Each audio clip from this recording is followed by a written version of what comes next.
10 taon ng kasal itinapon sa kailaliman ng dagat kapalit ng 50 milyong piso. Habang nilalamon si Leona ng malamig na tubig sa anilaw, nag-aanli champagne sina Adrian at ang kanyang kabit sa ibabaw ng bangka. Hayaan mo siyang mamatay, ang huling sugdulan ng kapaitan. Ngunit hindi nalulunod ang katarungan. Sa araw ng kanilang tagumpay, ang babaeng inakala nilang ibinaon na ang magpapabagsak sa kanila. Magbabalik si Leona upang ibangon ang kanyang karangalan. Ngunit paano kung ang sarili mong ina ang naging susi sa iyong libingan? Isang dang talampakan sa ilalim ng madilim at malamig na dagat ng Anilao, Batangas. Doon ko nalaman na ang 10 taon ng pagsasama namin ay isa lang palang dambana ng kasinungalingan. Nang sandaling maubos ang hangin sa aking baga at makita ko ang sarili kong asawa na si Adrian na mas piniling iligtas si Selena kaysa sa akin, doon ko natanto na ang lalaking pinag-alayan ko ng buhay ang siya ring may gustong wakasan ito. Ang akala ko ang anibersaryo ng aming ika-10 taon ng kasal ay simula ng isang bagong yugto. Isang simpleng selebrasyon sa paborito kong dive site malayo sa ingay ng Maynila. Ngunit sa ilalim ng tubig, kung saan ang tanging maririnig mo lang dapat ay ang sarili mong paghinga, doon naging bingi ang mundo sa aking pagsisigaw. Naninikip ang aking dibdib. Ang bawat subok ko na huminga ay may kasamang alat ng tubig dagat na pumasok sa aking bibig. Ang aking kamay ay nanginginig habang paulit-ulit kong hinahawakan ang regulator ng aking diving gear, umaasang may kaunting hangin pa na lumabas mula sa tangke. Ngunit wala, tuyo, at walang laman. Tumingala ako sa ibabaw sa ilalim ng sikat ng araw na tila kay layo at nakita ko ang anino ng aming dive boat. At doon sa gitna ng malinaw na tubig, nakita ko sila. Hawak-hawak ni Adrian, si Selena ang aming corporate accountant. Maingat niya itong inaalalayan paakyat sa hagdan ng bangka. Itinaas ko ang aking kamay sumasayaw sa gitna ng rumasasang agos, sinusubok ang gumawa ng ingay o kahit anong senyas upang mapansin nila ako.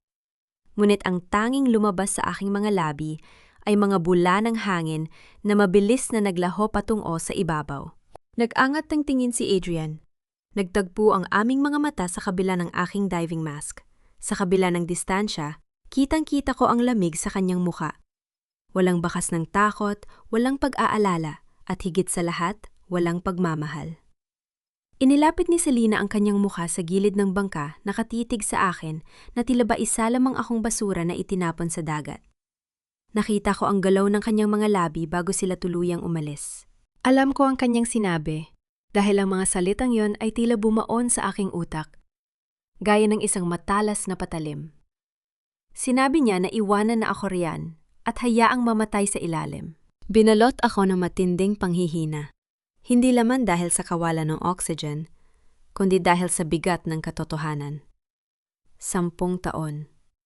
10 taon kong iningatan ang kanyang pangalan. Ako ang nagpuyat sa aking laboratory, o bilang isang marine biologist, binuo ko ang proyekto sa rehabilitasyon ng mga coral reef sa Batangas at pinayagan ko siyang angkinin ang lahat ng kredito at parangal para lamang magmukha siyang matagumpay na negosyante sa harap ng mga mamumuhunan. Tiniis ko ang lahat ng kanyang pagwawalang bahala ang mga gabi na hindi siya umuuwi na may amoy ng ibang pabango dahil lamang sa isang pangako. Pangako sa aking ina si Mama Pilar na hinding-hindi ko wawasakin ang aming pamilya. Ayaw kong maranasan muli ni Mama ang kahihiyang dinanas niya nung iwanan kami ng aking ama para sa ibang babae. Ang akala ko ang aking pananahimik ay proteksyon. Ngunit ang pananahimik ko pala ang siyang nagbigay kay Adrian ng lakas ng loob na patayin ako. Bago kami sumisid, kanina naalala ko pa ang mahinhin na boses ni Adrian habang inaayos ang aking kasuotan. Sabi niya, isuot ko raw ang bagong tangke na siya mismo ang naganda para sa akin dahil gusto niyang maging ligtas ako. Ang kanyang mga kamay ay dahan-dahang humawak sa aking balikat, tila isang mapagmahal na asawa na nag-aalala sa kanyang kabiyak. Paano naging ganoon kadali para sa kanya ang magsuot ng maskara ng pagmamalasakit habang unti-unting hinahanda ang aking kamatayan? Hindi ako makaiyak. Ang mga luha ko ay humalunas sa maalat na tubig sa loob ng aking diving mask. Ang aking buong katawan ay nagsisimula ng manghina ang lamig ng malalim na dagat ay dahan-dahang gumagapang mula sa aking mga daliri patungo sa aking puso. Ang tunog ng propeller ng bangka ay umalingaw-ngaw sa ilalim ng tubig, isang malakas at nakatutulig na ingay. Na unti-unting lumalayo, iniwan akong mag-isa sa gitna ng kadiliman.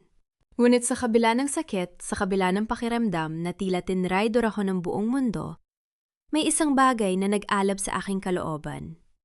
Hindi ito simpleng takot na mamatay. Ito ay ang aking dignidad na tumangging malunod sa ilalim ng dagat na ito. Hindi ako papayag na ang aking huling sandali ay maging isang lihim na ibaon kasama ng aking katawan. Gamit ang aking nanginginig na mga kamay, pilit kong inabot ang aking diving watch. May maliit na waterproof camera na nakakabit dun na ginagamit ko para sa pagdodokumento ng mga coral reef. Naka-on pa rin ito. Naka-record dun ang bawat galaw ni Adrian bago kami lumusong, pati na ang pag-iwan niya sa akin nang abutin ko ang kanyang kamay. Ngunit pilit niya itong binitawan. Tinanggal ko ang strap ng relo ng buong lakas. Kahit ng aking mga kuko ay nagsimula ng dumugo dahil sa higpit ng pagkakahawak ko sa matalim na gilid ng buckle. Isiniksik ko ito sa pinakamalalim na bulsa ng aking wetsuit at isinara ang zipper nito ng mahigpit. Ito ang aking magiging sandata kung sakaling makaligtas ako. O ang aking huling testamento na magpapakita sa buong mundo kung anong klase ng demonyo ang aking napangasawa. At doon naalala ko ang maliit na emergency pony tank na nakakabit sa aking baywang. Isang maliit na tangke na naglalaman ng sapat na hangin para sa 5 minuto lamang na madalas kong dalhin. Ngunit hindi ko kailanman nag-amit. Hinanap ng aking kamay ang emergency regulator nito. Pinihit ko ang van upang buksan ang daloy ng hangin. Ngunit hindi ito gumalaw. Ang bakal na van ay tila sadyang sinira o kinalawang ng husto upang hindi na mabuksan pa. Pinihit ko muli gamit ang huling natitirang lakas ng aking katawan habang ang aking paningin ay unti-unti nang nagdidilim at ang buong paligid ay nagiging kulay itim. Sa pagitan ng buhay at kamatayan, ang tanging narinig ko na lang ay ang mabagal na tibok ng aking sarili ng puso. Ang paningin ko ay halos mapuno na ng kadiliman, ngunit ang aking kamay ay patuloy na nakakapit sa kinalawang na van ng aking emergency pony tank. Nang ihatid ako ng malakas na agos patungo sa mababaw na bahagi ng coral reef, naramdaman ko ang paghampas ng aking katawan sa matatalim na bato. Ang sakit ay gumising sa aking natitirang malay. Gamit ang huling lakas ng aking kanang kamay, hinawakan ko ang maliit na tangke at buong lakas ko itong ihinalo sa gilid ng isang matigas na coral ledge. Ang tunog ng pagtama ng bakal sa bato ay naramdaman ko hanggang sa aking mga bisig. 1 beses, 2 beses. Sa ikatlong pagkakataon, naramdaman ko ang biglang pag-ikot ng van. Pinihit ko ito ng mabilis. Sa wakas, ang malamig na hangin ay pumasok sa aking tuyong lalamunan sa pamamagitan ng regulator. Huminga ako ng malalim paulit-ulit habang ang aking puso ay pumipintig ng mabilis. Buhay pa ako. Napadpad ako sa isang liblib na baybayin na napapalibutan ng matataas na bato sa Anilaw, malayo sa pampublikong resort. Gumapang ako paakyat sa buhanginan, basang-basa nanginginig sa ginaw at puno ng pasa ang buong katawan. Habang nakahiga ako doon at nakatitig sa langit na nagsisimula ng magdilim, alam kong hindi ako pwedeng pumunta sa lokal na pulisya. Si Adrian ay kilalang negosyante rito. Marami siyang kaibigang opisyal at madali niyang malalaman kung nabuhay ako. Kung mangyayari yon, hinding-hindi ko na makukuha ang mga ebidensya ng kanyang mga pandaraya. Para sa buong mundo dapat ay patay na si Leona de la Cruz. Humingi ako ng tulong sa isang matandang mangingista na nakatira sa dulo ng baybayin. Binigyan niya ako ng isang lumang t-shirt, maluwag na shorts at tsinelas. Sa tulong ng kaanting bariya na nakatago sa bulsa ng aking dive bag, nanadala ko sumakay ako sa isang ordinaryong bus patungong Maynila. Habang nakaupo ako sa likod ng siksikang bus, ang ugong ng makina ay tila sumasabay sa gulo ng aking isip. Sa screen ng cellphone ng katabi kong pasahero na nanonood ng balita sa social media, biglang lumitaw ang isang pamilyar na muka. Si Adrian. Nakasuot siya ng itim na polo shirt, gusot ang buhok at may mga luha sa kanyang mga mata habang kinakausap ang mga reporter sa dalampasigan ng Anilaw. Ang kanyang boses ay nanginginig sa lungkot habang sinasabi niyang hindi siya titigil sa paghahanap sa akin na ako ang kanyang buhay at ang aming 10 taon ng kasal ay ang pinakamagandang bahagi ng kanyang buhay. Napahigpit ang hawak ko sa aking mga hita. Ang aking mga kuko ay halos dumaon sa aking balat sa tindi ng galit. Ang lalaking yun na umiiyak sa telebisyon ay ang parehong lalaki na ilang oras lang ang nakalilipas ay malamig na tumitig sa akin habang nalulunod ako. Ang kanyang bawat luha ay isang insulto sa aking buhay. Napalingon ang katabi kong pasahero sa akin dahil sa lalim ng aking paghingap, kaya pilit kong ibinaling ang aking tingin sa labas ng bintana upang itago ang aking nanginginig na mukha. Gabi na nang makarating ako sa Maynila. Hindi ako pumunta sa aking opisina o sa bahay ng aking ina. Dumiretso ako sa aming subdivision sa Quezon City. Sumiksik ako sa lilim ng malalaking puno ng mahogany sa tapat ng aming bahay. Naghihintay sa dilim, gaya ng isang multo na naghahanap ng hustisya. Makalipas ang isang oras, dumating ang maranging SUV ni Adrian. Huminto ang sasakyan sa tapat ng gate. Bumaba si Adrian mula sa driver's seat. Wala na ang lungkot sa kanyang mukha. May hawak siyang baso ng kape at nakangiti habang kinakausap ang taong nasa tabi niya. Bumukas ang pinto sa kabilang panig ng sasakyan. Bumaba si Selena. Nakasuot siya ng isang mamahaling pulang damit. Tila ba hindi man lang siya nanggaling sa isang rescue operation? With hindi ang kanyang damit ang kumuha ng aking pansin. Sa ilalim ng liwanag ng post ng kuryente, kumislap ang isang bagay sa kanyang leeg. Ang kwintas na gawa sa mga natural na perlas ng Palawan.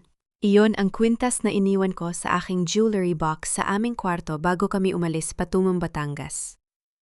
Ang kwintas na ibinigay sa akin ng aking lola, ang tanging alaala ng aming pamilya bago kami naghirap.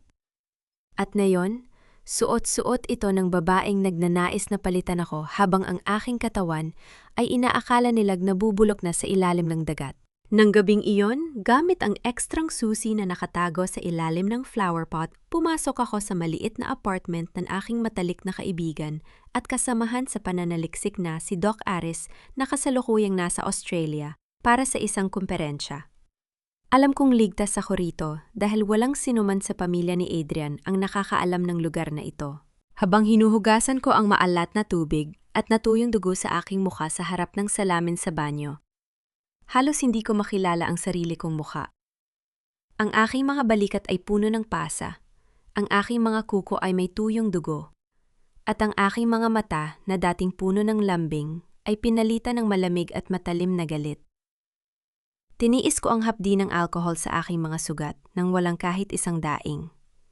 Ang sakit sa aking katawan ay walang-wala kumpara sa traidor na gawa ng aking asawa. Kinuha ko ang aking diving watch mula sa bulsa ng wetsuit. Basang-basa pa ito, ngunit ang waterproof camera na nakakabit sa strap ay buo pa rin. Gamit ang laptop ni Doc Aris, isinaksak ko ang memory card. Na magsimulang mag-play ang video sa screen, naramdaman ko ang muling pagbalot ng ginaw sa aking dibdib. Malinaw ang kuha. Bago kami lumusong sa dagat, nakuhanan ng lens ang kamay ni Adrian habang hawak niya ang aking tangke sa likod ng bangka. Kitang-kita ang maingat at mabilis niyang pagpihit sa aking backup valve upang isara ito bago niya ito tinakpan ng isang pulang safety tag upang hindi ko mapansin. At sa huling bahagi ng video nang ako ay lumulutang na sa tubig habang nauubusan ng hangin, malinaw na na-record ang boses ni Selena habang sumisigaw mula sa deck at ang malamig na pagbitaw ni Adrian sa aking kamay bago niya pinandar ang makina ng bangka. Hindi ako umiyak. Ang bawat pagpindot ko sa keyboard ay maengat at mabilis.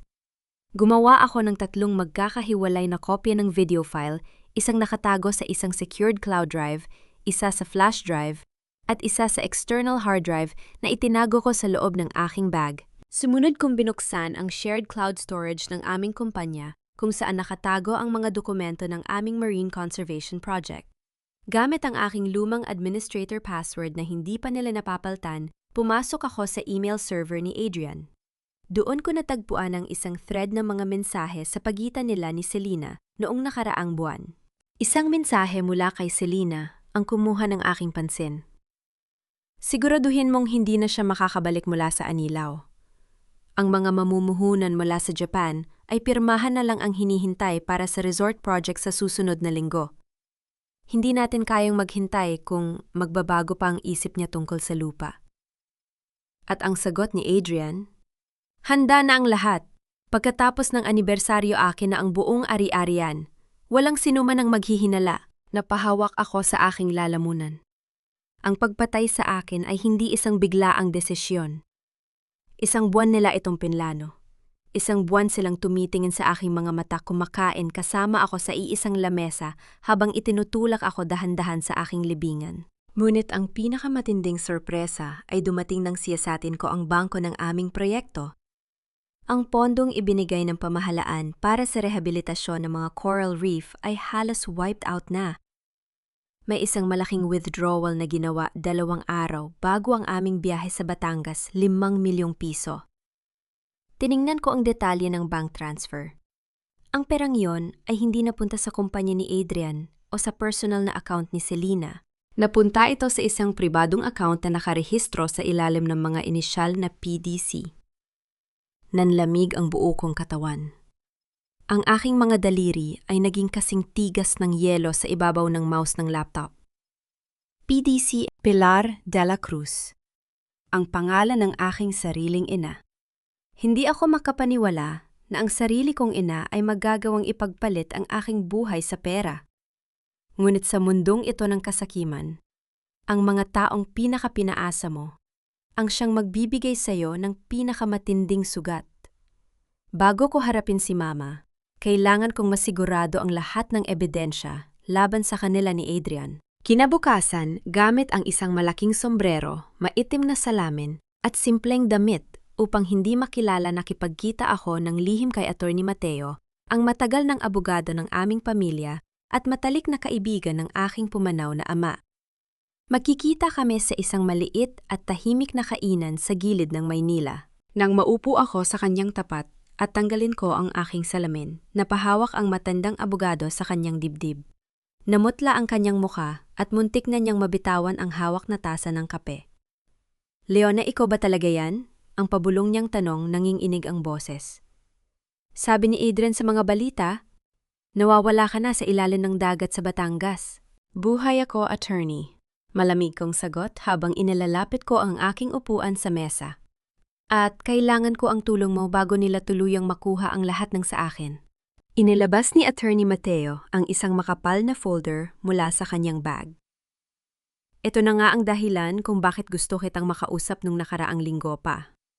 2 araw bago ka pumunta sa Batangas, dinala ni Selena sa opisina ko ang isang deed of mortgage para sa lupa ng lolo mo sa Batangas. Ang lugar kung saan nakatayo ang iyong marine research station. Kinuha ko ang papel. Isang kontrata para sa pawang 20 milyong pisong pautang mula sa isang pribadong bangko gamit ang aming lupang pamanang pamilya bilang collateral. At sa ibabang bahagi ng huling pahina, nakasulat ang aking pangalan at ang aking pirma. Pinagmasdan kong mabuti ang pirma. Sa unang tingin, mukha itong akin. Ngunit bilang isang siyentipiko na sanay sa maliliit na detalye, nakita ko agad ang katotohanan. May maliit na kulubot at puto sa dulo ng letrang L, isang kapintasan na naiiwan lamang kapag ang isang pirma ay kinuha mula sa lumang dokumento at itinapat sa isang thermal scanner. Iyon ang paboritong estilo ng forgery na ginagamit ni Selena sa kanyang mga illegal na transaksyon sa opisina. Peke ang pirma na ito, attorney. Sabi ko habang nanginginig ang aking daliri sa ibabaw ng papel. Isinangla nila ang aking lupa. Nang walang pahintulot ko upang pondohan ang nalulugi niyang resort, kinuha ko ang aking tablet at binuksan ang isang nakatagong application. Ilang buwan na ang nakalilipas, naglagay ako ng isang GPS tracking device na may audio monitoring unit sa ilalim ng dashboard ng SUV ni Adrian upang masubaybayan ang aming mga kagamitan kapag naghahakot kami sa lalawigan. Hindi niya alam na gumagana pa rin ito. Isinaksak ko ang aking earphones at pinindot ang live audio feed. Ang boses ni Selena at Adrian ay narinig ko nang malinaw tila ba nakaupo ako sa likod ng kanilang sasakyan. Adrian, kailangan mong bilisan ang pagkuha ng death certificate ni Leona. sabi ni Selina bakas ang pagkainip sa kanyang boses. Tumawag na naman ang bangko. Kapag nalaman nilang hindi pa opisyal na patay ang may-ari ng lupa sa Batangas, maiipit ang release ng natitirang loan para sa resort natin. Narinig ko ang buntong hininga ni Adrian habang nagmamaneho. Ginagawa ko na ang lahat, Selina. Binayaran ko na ang kontak natin sa lokal na pulisya sa Batangas para ideklara siyang presumed dead dahil sa aksidente sa paglipas ng ilang araw pa. Konting tiis na lang. Paano ang ina niya? Tanong ni Selina may halong pangmamaliit. Si Aling Pilar, baka magwala yon kapag nalamang isinangla natin ang lupa ng pamilya nila nang walang pahintulot niya. Narinig ko ang malamig at walang pusong halahak ni Adrian mula sa kabilang linya. Huwag kang mag-alala tungkol kay Pilar, sagot ni Adrian, at ang bawat salita niya ay tila patak ng asido na pumapasok sa aking tainga. Nakuha na niya ang 5 milyon. Binayaran ko ang lahat ng utang niya sa sugal at ipinangako ko sa kanya ang bagong bahay sa Quezon City. Basta manahimik siya, sagot ko. Ang buhay niya hanggang sa mamatay siya. Mas mahalaga sa matandang yon ang pera at ang kanyang reputasyon kaysa sa katarungan para sa anak niya. Nang gabing yon, lumakad ako patungo sa lumang bahay ng aking ina sa Quezon City. Ang amoy ng sampagita sa aming maliit na bakuran at ang pamilyar na kalansing ng mga dahon sa hangin ay dating nagbibigay sa akin ng kapayapaan. Ngunit ngayon, ang bawat hakbang ko patungo sa pintuan ay tila paglakad patungo sa sarili kong bitayan. Gamit ang ekstrang susi na itinago ko sa aking bag, ilang taon na ang nakalilipas. Dahan-dahan kong binuksan ang pintuan sa likod ng kusina. Walang ingay ang aking mga tapak habang pumasok ako sa loob. Nakita ko si Mama Pilar na nakaupo sa tapat ng maliit na altar sa aming sala. May hawak siyang isang makapal na sobre at isang printed brochure ng isang bagong subdivision sa Quezon City. Nakatitig siya sa larawan ng isang 2 palapag na bahay habang nag-aalok ng kandila sa altar, tila humihingi ng tawad sa Diyos para sa isang kasalan ng alam niyang hindi na mababawasan. Maganda ba ang bagong bahay na yan, Mama? Ang pabulong kong tanong sa gitna ng katahimikan. Nabitiwan ni Mama ang brochure at ang sobre. Mabilis siyang humarap sa akin, nalalaki ang mga mata sa matinding takot. Namutla ang kanyang mukha, nang inginig ang kanyang buong katawan habang napapahawak siya sa gilid ng mesa upang hindi mabuwal. Leona, ang utal niyang tawag ang boses, ay halos ayaw lumabas sa kanyang lalamunan. Multo ka ba ng anak ko? Diyos ko, patawarin mo ako, Leona. Lumamang ako ng 2 hakbang patungo sa liwanag ng ilaw sa sala. Buhay ako, Mama. Buhay ang anak mo na inakala mong naging pagkain na ng mga isda sa Batangas. Lumapit si Mama sa akin nang inig ang kanyang mga kamay habang pilit ng hinahawakan ng aking mga bisig. Nang maramdaman niya ang init ng aking balat at ang tibok ng aking pulso, nabilaukan siya sa sarili niyang hininga at pumatak ang kanyang mga luha. Niyakap niya ako nang mahigpit umiiyak ng walang patid.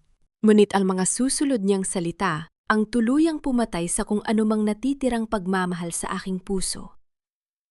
Leona, buhay ka. Ang pabulong niyang sabi habang nakatingin sa labas ng bintana, tila natatakot na may makakita sa amin. Ngunit anak, kailangan mong magtago. Huwag kang magpapakita kahit kanino. Kapag nalaman ni Adrian na buhay ka, babawiin niya ang pero, ang ibinigay niya sa akin, masisira ang lahat ng plano. Nakatayo ako ng diretsyo. Hindi ako gumagalaw sa kanyang yakap. Ang aking mga mata ay manhid na nakatitig sa kanyang muka. Inisip mo ba kung ano ang dinanas ko sa ilalim ng dagat habang kinukuha ni Adrian ang hangin sa aking tangke, Mama? Inisip mo ba kung gaano kalamig ang tubig habang iniwan nila ako upang mamatay? Yumuko si Mama hindi makatingin sa aking mga mata habang hawak-hawak ang aking mga kamay. Intindihin mo naman ako. Leona, nabaon ako sa utang dahil sa sugal pagkatapos kaming iwan ng tatay mo noong bata ka pa. Ayaw kong maging pulubi. Ayaw kong pagtsismisan muli ng mga kapitbahay na iniwan na naman tayo at walang kwenta ang pamilya natin. Binayaran ni Adrian ang lahat ng utang ko.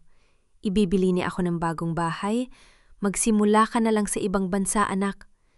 Bibigyan kita ng kalahati ng pera, pumunta ka sa malayo at magpakalayo-layo ka na.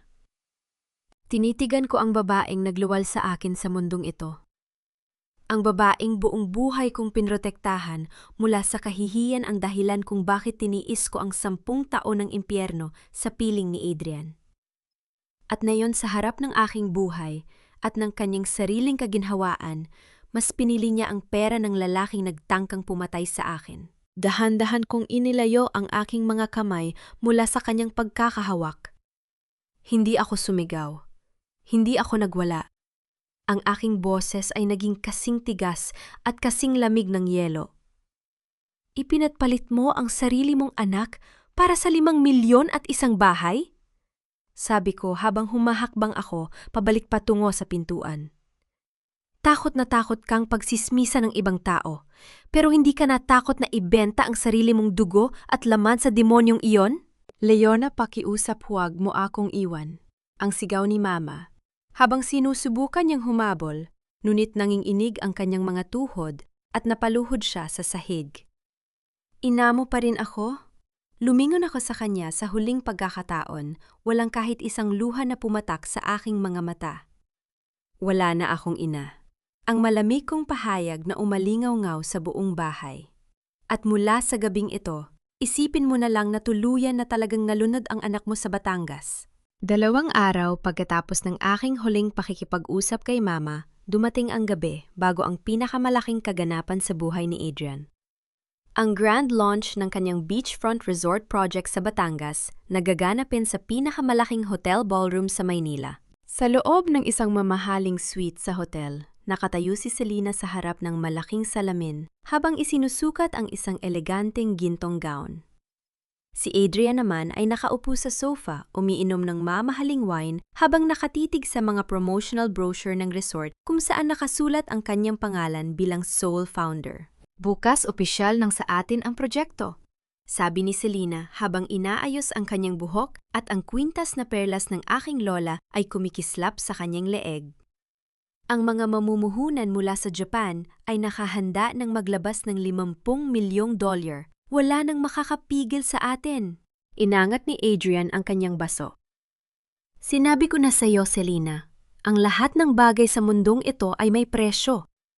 Si Leona ay masyadong mahina at masyadong idealistiko.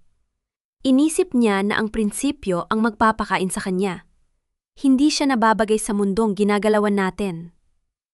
Nagtawanan silang dalawa, nag-toast sa gitna ng kanilang tagumpay kampan, tengkampante sa paniniwalang ang aking katawan ay wala ng buhay sa ilalim ng dagat sa anilaw. Ngunit habang nadiriwang sila sa kanilang karangyaan, nakaupo ako sa isang tahimik na silid. Kasama si Captain Santos ng National Police Criminal Investigation Group at si Miss Rina, isang matapang at kilalang investigative reporter mula sa pinakamalaking TV network sa bansa. Inilapab ko sa mesa ang tatlong lalagyan ng ebidensya. Ang hard drive na naglalaman ng RAW video mula sa aking diving watch, ang orihinal na forensic report ng aking peke na pirma sa deed of mortgage, at ang opisyal na bank audit ng ginawa nilang pagmaniobra sa pondo ng Marine Conservation Project. Pinagmasdan ni Miss Rina ang video sa laptop. Namutla ang kanyang mukha habang nakikita ang eksaktong sandali kung paano isinarado ni Adrian ang aking van at kung paano ako pilit na iniwan sa gitna ng agos. Hindi lang ito simpleng estafa o forgery, Leona, sabi ni Captain Santos habang tinitingnan ang mga dokumento. Ito ay frustrated murder at syndicated fraud. May sapat tayong ebidensya upang hulihin sila sa mismong kaganapan bukas. Gusto kong mangyari yon sa harap ng buong media at ng kanilang mga investor, Captain. Malamig kong sagot. Gusto kong makita ng buong mundo kung anong uri ng mga tao ang nagtatago sa likod ng kanilang mga mamahaling kasuotan. Samantala sa lumang bahay sa Quezon City, nakaupo si Mama Pilar sa tabi ng altar. Ang 5,000,000 piso sa loob ng sobre ay nakalapag pa rin sa kanyang lap, ngunit hindi niya ito mabitawan at hindi rin niya ito magamit. Tinitigan niya ang aking larawan nung ako ay nagtapos sa kolehiyo, isang masayahing dalaga na may malalaking pangarap para sa kalikasan. Umiyak siya ng walang tunog, Ang kanyang dibdib ay naipit sa matinding pagsisisi habang pumasok sa kanyang isip ang huli kong sinabi na wala na siyang anak. 3 oras bago ang nakatagdang grand launch sa hotel ballroom nakatayo si Adrian, sa harap ng salamin, sa kanyang dressing room inaayos ang kanyang taksido. Mayabang siyang numingiti sa kanyang sariling refleksyon, handa nang humarap sa daan-daang bisita mamamahayag at matataas na opisyal ng gobyerno. Biglang nanginginig ang kanyang cellphone sa ibabaw ng mesa dahil sa isang pumasok na mensahe mula sa isang hindi kilalang numero. Binuhat ni Adrian ang telepono, kampanteng pinindot ang screen habang umiinom ng tubig. Ngunit nang magbukas ang nakakabit na larawan, nabilaukan siya at nabitiwan ang kanyang baso. Ang baso ay nahulog sa sahig at nabasag sa daan-daang piraso. Ang larawan ay isang malinaw na kuha sa gilid ng aking mukha. Nakatayo ako sa tabi ng Manila Bay, nakasuot ng simpleng itim na damit at nakatitig ng diretso sa kamera gamit ang isang malamig at matapang na niiti. Sa ibaba ng larawan, may isang linya ng text na nakasulat, "Kumusta, Adrian? Nagpapadala ng pagbati ang asawa mo mula sa kailaliman ng dagat. Magkita tayo sa iyong pagdiriwang ngayong gabi." Puno ng mga tao ang grand ballroom ng hotel sa Maynila. Ang mga mamahaling ilaw sa kisame ay kumikislap sa ibabaw ng mga talahanayan kung saan nakaupo ang mga kilalang mamumuhunan mula sa Japan, mga opisyal ng gobyerno, at mga mamamahayag mula sa iba't ibang istasyon ng balita. Sa gitna ng entablado, nakatayo si Adrian sa tapat ng lectern. Bagaman nakasuot siya ng mamahaling taksido, ang pawis sa kanyang noo ay hindi maikakaila sa kabila ng lamig ng aircon. Ang kanyang mga mata ay balisa paulit-ulit na tumitingin sa pintuan ng ballroom, pilit na pinaniniwalaan ang sarili na ang larawang natanggap niya kanina ay isa lamang pekeng pananakot. Sa tabi niya nakatayo si Selena, nakangiti sa harap ng mga kamera, habang hawak ang isang baso ng champagne, pabalik-balik na hinahawakan ang kwintas na perlas sa kanyang leeg. "Magandang gabi sa inyong lahat," ang panimula ni Adrian, pilit na ginagawang matatag ang kanyang boses. Ngayong gabi, buong pagmamalaki kong ipinapakilala ang hinaharap ng Eco-Luxury Resort sa Batangas, isang proyektong itinayo sa ibabaw ng dedikasyon at pagmamahal sa kalikasan. Tumingin si Adrian sa malaking LED screen sa kanyang likuran kung saan dapat ilalabas ang 3D presentation ng resort. Ngunit biglang nagkaroon ng maliliit na linya ang screen at napalitan ang kulay nito. Ang ilaw sa buong ballroom ay dahan-dahang namatay at ang tanging natitirang liwanag ay ang malaking screen sa entablado. Sa halip na ang larawan ng resort, ang umalingaw-ngaw sa mga speaker ng ballroom ay ang tunog ng tubig na gumagalaw sa ilalim ng dagat at ang mabigat na paghinga ng isang tao sa loob ng diving gear. Lumitaw sa screen ang raw video mula sa aking diving watch. Kitang-kita ng daan-daang bisita ang malinaw na kuha. Kung paano dahan-dahang pinihit ng kamay ni Adrian ang backup valve ng aking tangke bago kami lumusong. Sumunod na lumabas ang kuha sa ilalim ng dagat, ang aking nanginginig na kamay na umaabot sa ibabaw, at ang mukha ni Selena habang sumisigaw mula sa bangka na iwanan na ako at hayaang mamatay sa ilalim. Isang malakas na ingay ng pagkagulat ang umalingaw-ngaw sa buong ballroom. Ang mga mamamahayag ay mabilis na itinutok ang kanilang mga kamera mula sa entablado patungo sa screen. Ang mga Japanese investors ay napatayo sa kanilang mga upuan, nagtataka at nagagalit habang itinuturo ang screen. "Patayin niyo yan! Sabi ko, patayin niyo ang screen!" Ang hysteria na sigaw ni Adrian sa mga technical crew. Ngunit ang system ay nakalock na sa ilalim ng kontrol ng grupo ni Miss Rina. Namutla si Selena, nabitiwan niya ang kanyang baso ng champagne na nabasag sa sahig, habang napapatakip ang kanyang dalawang kamay sa kanyang bibig. Sa mismong sandaling yon, ang malalaking double door sa dulo ng ballroom ay dahan-dahang bumukas. Naglakad ako pumasok sa gitna ng silid. Nakasuot ako ng isang simpleng itim na gown, nakataas ang aking ulo at ang aking mga hakbang ay matatag at puno ng dignidad. Sa aking kanang kamay, hawak ko ang isang makapal na leather folder. "Hindi mo kailangang ipatayog ang screen, Adrian." Ang aking boses ay umalingaw-ngaw sa sound system ng ballroom habang hawak ko ang isang wireless microphone. dahil ang katotohanan ay hindi mo kailanman maitatago sa ilalim ng dagat. Napatitig ang lahat ng tao sa akin. Ang mga ilaw ng camera ay sunod-sunod na kumislap sa aking muka. "Buhay ako," sabi ko habang naglalakad ako patungo sa entablado. "At narito ako upang bawiin ang lahat ng ninakaw ninyo ang aking proyekto, ang aking lupain at ang aking pangalan." Inilabas ko mula sa folder ang mga forensic document. Ito ang patunay ng ginawang forgery ni Selena Ramos sa aking pirma upang isangla ang aking lupa sa Batangas nang walang pahintulot ko. At ito ang bank audit ng 5 milyong piso na ninakaw nila mula sa Conservation Fund.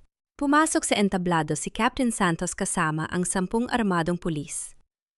Adrian Villarreal at Selena Ramos ang matigas na pahayag ni Captain Santos. "Kayo ay inaresto sa kasong frustrated murder, syndicated estafa at falsification of public documents." Nagkaroon ng kaguluhan sa entablado. Sumigaw si Selena kay Adrian. "Sabi mo patay na siya, kasalanan mo ito?" Habang sinusubukan niyang tumakas, ngunit mabilis siyang hinawakan ng mga babaeng pulis. Si Adrian naman, habang nakikita ang tuluyang pagkasira ng kanyang pangalan, karangyaan at reputasyon sa harap ng buong bansa, ay nawala ng katinuan. Sa gitna ng kanyang galit at kawalan ng pag-asa, mabilis siyang sumugot patungo sa akin upang sakalin ako. "Lalapitan kita at papatayin kita," ang galit na sigaw ni Adrian habang itinutulak ang isang pulis. Ngunit bago pa man makalapit ang kanyang mga kamay sa akin isang tao, mula sa gilid ng entablado, ang mabilis na humarang sa kanyang harapan.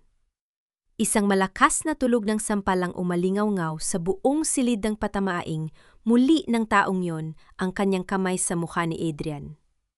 Si Mama Pilar. Nakatayo si Mama sa harap ko umiiyak. Ngunit matatag ang mga mata habang nakatitig kay Adrian. "Huwag mong hahawakan ang anak ko, demonyo. Ako ang magiging pangunahing saksi laban sa iyo sa hukuman." Makalipas ang 6 na buwan, tuluyan ang nahulog ang hatol ng hukuman. Si Adrian at Selena ay nahatulan ng matagal na pagkakakulong dahil sa kasong frustrated murder, syndicated estafa at falsification of public documents. Ang lahat ng ari-ariya ni Adrian na nakuha sa masamang paraan ay kinumpiska ng pamahalaan upang bayaran ang kanyang mga utang sa bangko at ang mga pondong ninakaw niya sa proyekto. Isang hapon bago ko tuluyang iwan ng Maynila, dinalaw ko si Adrian sa pambansang bilangguan. Nakatayo ako sa kabila ng salamin habang pinagmamasdan ko siyang pumasok na nakasuot ng kulay orange na damit ng bilanggo. Wala na ang kanyang mayabang na tindig, wala na ang kanyang mamahaling kasuotan, at ang kanyang mga mata ay puno na ng kawalan ng pag-asa. "Masaya ka na ba, Leona?" ang tanong niya sa akin. Sa pamamagitan ng intercom, ang kanyang boses ay basag at nanginginig. "Nawala sa akin ang lahat. Ang kumpanya ko, ang reputasyon ko, ang buhay ko." Tinitigan ko siya ng diretso sa kanyang mga mata ng walang galit o pot, kundi may malamig at matatag na dignidad. "Hindi ko kinukuha ang buhay mo, Adrian," sagot ko sa kanya. "Ang sarili mong kasakiman at pagnanais na magmukhang mataas sa mata ng ibang tao ang siyang nagdala sa iyo rito. Pinili mong pumatay para sa pera at ngayon, ang perang yon din ang nagpanagot sa iyo." Tumayo ako at inayos ang aking kasuotan. "Ito ang huling beses na makikita mo ako. At mula sa araw na ito, hindi ka na kailanman magkakaroon ng kapangyarihan sa aking buhay." Hindi ko na hinintay ang kanyang sagot. Tumalikod ako at lumakad palabas, iniwan siya sa gitna ng 4 na sulok ng kanyang malamig na selda. Si Selena naman ay nalugi rin at iniwan ang lahat ng kanyang mga kakilala sa mataas na lipunan mag-isang nagdurusa sa bilangguan ng kababaihan. Samantala ibinalik ni Mama Pilar ang buong 5 milyong piso sa hukuman bilang ebidensya laban kay Adrian. Isinuko niya ang kanyang pangarap na bagong bahay at bumalik sa aming lumang lalawigan. Nagtatrabaho siya ngayon sa isang maliit na kapilya, nananahimik at araw-araw na humihingi ng tawad sa pamamagitan ng kanyang mga panalangin. Nang bumisita ako sa kanya bago ako bumalik sa Batangas, hindi ko siya niyakap ng may labis na drama, ngunit inabutan ko siya ng isang maliit na basket ng mga prutas at inalalayan ko siyang tumayo mula sa kanyang pagkakapikit sa altar. Hindi ko pa kayang kalimutan ang lahat sa isang iglap, Mama, sabi ko sa kanya habang nakatayo kami sa tapat ng pintuan. Ngunit hindi ko na rin hahayaang ang galit ang humawak sa aking puso. Magpagaling ka rito. Tumango si Mama umiiyak habang hawak ang aking mga daliri. Nagpapasalamat na kahit papaano ay hindi ko siya tuluyang itinapon. Bumalik ako sa Anilao, Batangas. Gamit ang pondo mula sa aking mga totoong mamumuhunan at sa tulong ng mga lokal na mang-ingisda tulad ni Mang Ambo, nabawi ko ang aming lupain. Doon itinayo ko ang Leona de la Cruz Marine Sanctuary and Education Center, isang libreng paaralan at pasilidad para sa mga anak na mang-ingisda upang matuto silang mag-alaga sa dagat ng may kaalaman at karangalan. Isang hapon, habang ang araw ay dahan-dahang lumulubog sa ufok ng Anilao, nakatayo ako sa ibabaw ng mataas na morma ng bato kung saan ako dating napadpad noong gabing iyon. Ang hangin mula sa dagat ay presko at malamig sa aking mukha. Kinuha ko mula sa aking bulsa ang lumang diving watch na ginamit ko upang i-record ang katotohanan. Tinanggal ko ang strap nito. Tinitigan ko ang dagat sa aking harapan. Ang dagat na dating nagtangkang kumuha ng aking buhay. Ngunit ngayon ay naging simbolo ng aking muling pagkabuhay. Inihagis ko ang relo patungo sa gitna ng mga alon. Naramdaman ko ang paglubog ng huling alaala ng aking nakaraan sa ilalim ng asul na tubig. Nakatayo ako roon, laking tao. Malaya at buo ang dignidad.